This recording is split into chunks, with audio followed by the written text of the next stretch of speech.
Good morning. Tara mabilis ang layout and design ng ating prayers for the GC guys. Yes, ang cellphone tayo, docs, apps, and slides apps ang ating ginagamit na pang design. 05 May 2025. Dito muna tayo sa ating docs apps.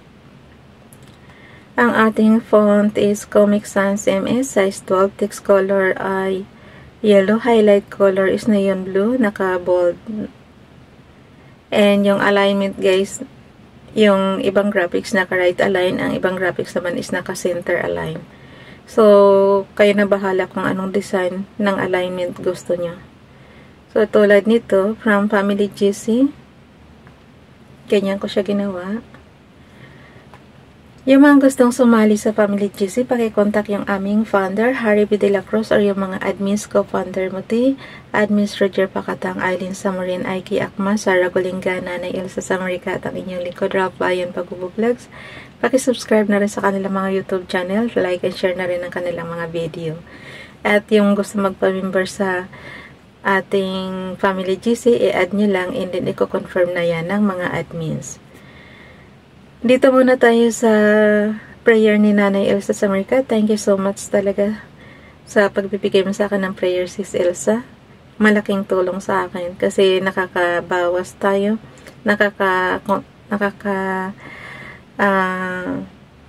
bawas tayo ng oras para maghagila pa sa Google. So, binibigyan na tayo ng prayer. Kaya lagay na lang ako ng lagay dito sa sa Docs apps. And then, konting design lang, konting, binawas ko lang sis yung araw kasi para kahit late ko siya na ilagay, applicable pa rin yung prayer. Okay, ang prayer guys, dagdagan nyo na lang ng sarili yung prayer request. Template lang ito para matuto kayo magdasal kung paano. Ako din sa Google lang din ako nangunguha. Tapos, may sarili kasi akong prayer talaga. Ang lagi kong prayer is good health lang. Good health lang talaga. At syempre, yung ngayon, mabigyan tayo ng makakain, and then bahala na si Lord again bukas. Hindi natin po problemahin ang bukas kasi nandiyan naman si Father God. Okay? Ang mahalaga, good health tayo. Kasi ayaw natin gumastos ng malaking halaga sa hospital or sa doktor. Ayaw natin gumastos ng ganyang kalaki. Dito na tayo kay Nanay Elsa Samarika. Dalawa yung prayer niya. Basahin ko muna yung isa. May your day be filled with unlimited blessings and endless opportunities. God bless you. Take care. Salamat, Sis Elsa. Dito naman may isa pa. There will come a time when your thirst will fall, not because of your troubles, but because God has answered your prayers. Amen. Thank you. Lahat naman tayo gusto matupad yung mga prayer request natin. Ako talaga, yun. Pagdating sa Pilipinas, magre-relax na tayo. Konting tiis na lang talaga. It's Monday, sending hugs to you. Today that comes straight from my heart with wishes that your day is blessed right from the start. Holding in you my thoughts and saying a small prayer that God will shine His love and protection upon you and keep you in His care. Have a nice day. May isa pa. Monday blessings. May the Lord go before you this week and make the rough roads smooth. May His joy be your strength and His peace fill your heart. May kasabihan nga tayo guys, ang buhay kasi natin, maraming trials yan. Maraming, kumbaga sa road, sa kalye, maraming humps. So, pag may humps, slow down lang ng konti and then move on na. Ganun lang yan. Ganyan lang ang buhay natin. Para hindi kayo ma-stress. Kasi pag na-stress kayo, kayo din kawawa. Pag na-stress kayo, magkakasakit kayo, papayat kayo. Siyempre, alam nyo naman sa ospital,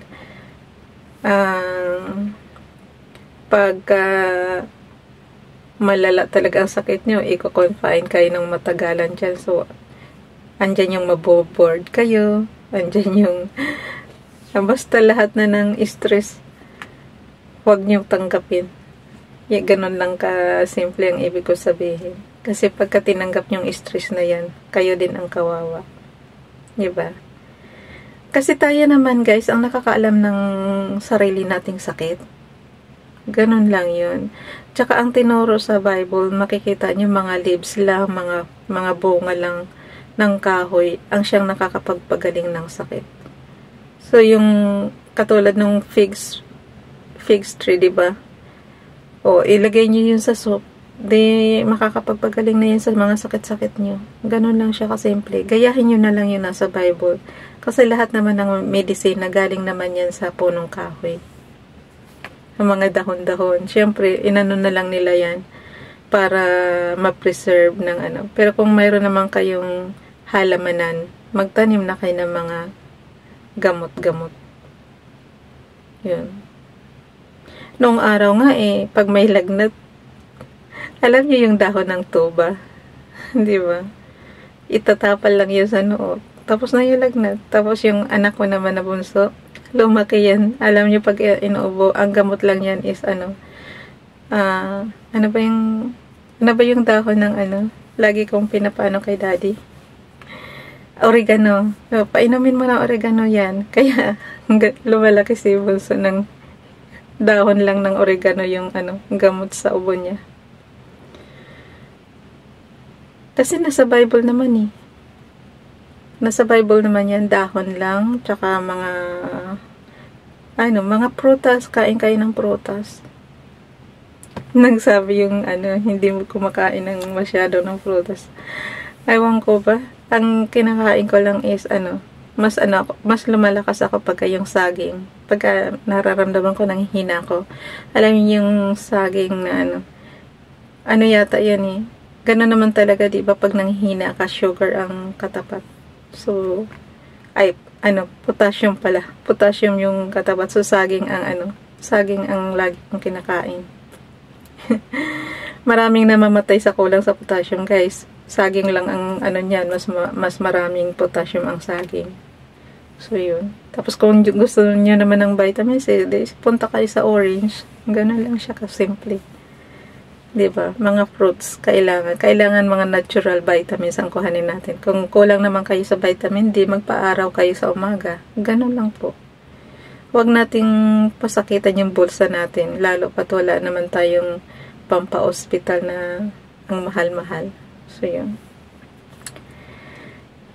Kaya nga pagdating talaga sa Pilipinas, naka-schedule na ako kung anong oras mag-exercise, anong oras magpa-araw.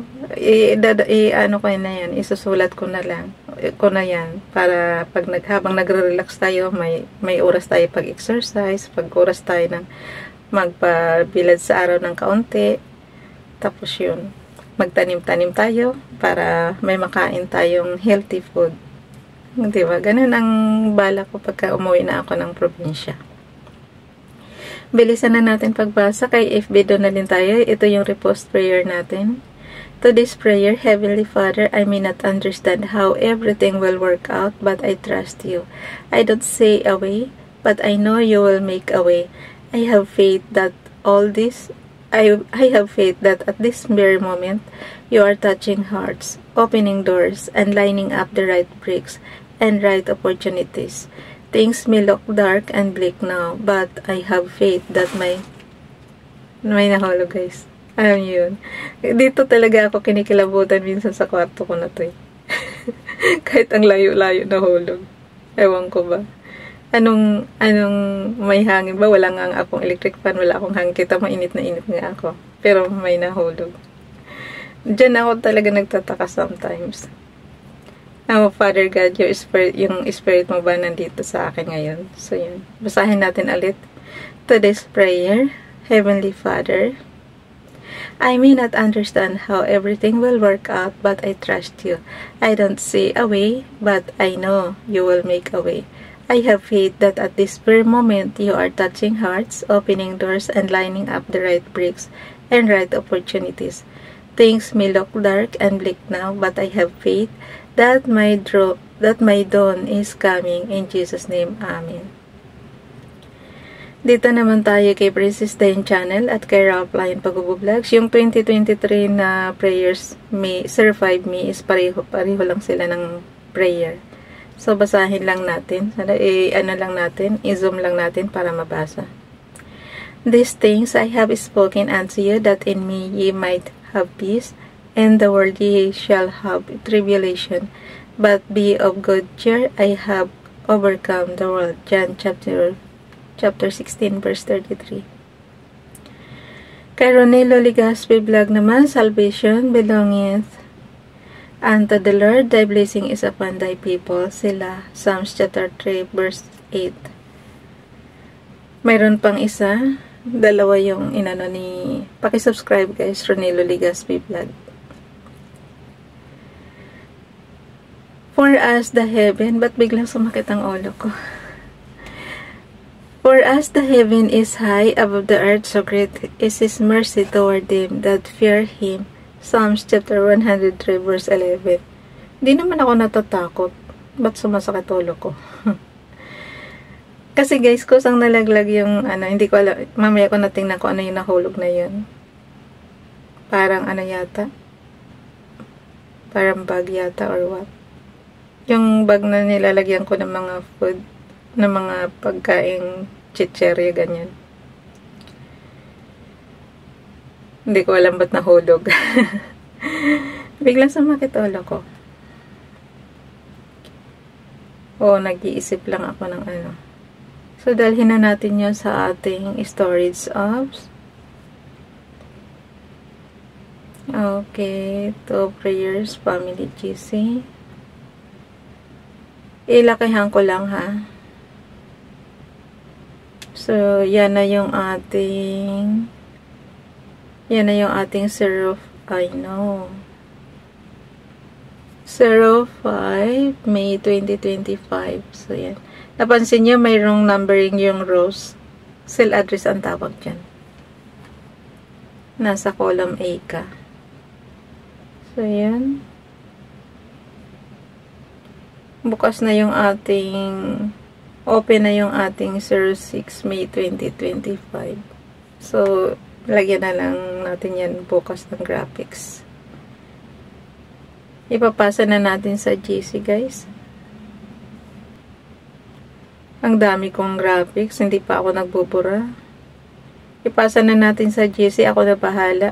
Kasi lalagyan ko pa yan ng headings eh. Ang pagpasa kasi natin is piliin natin yung chats.